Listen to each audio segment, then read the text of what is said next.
Mac Pro fenerler gerçekten su geçirmiyor. Elimde gördüğünüz G14 modeli.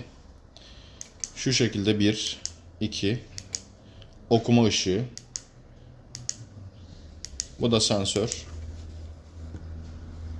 15 santim kadar yakından çalışır. Şimdi normalde su geçirmiyor dediğimiz zaman insanlar şunu anlıyor. Yağmurda su geçirmiyor falan. Ama bu gerçekten su geçirmiyor. Hani 5 metreye 10 metreye dalamazsınız ama bununla. Normal suya düştüğü zaman korkmayın. Şu şekilde bırakıyorum.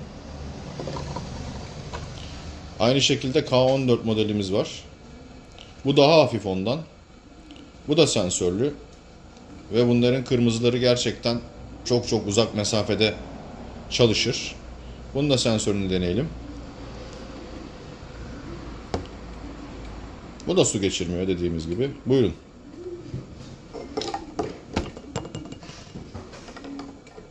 Düş.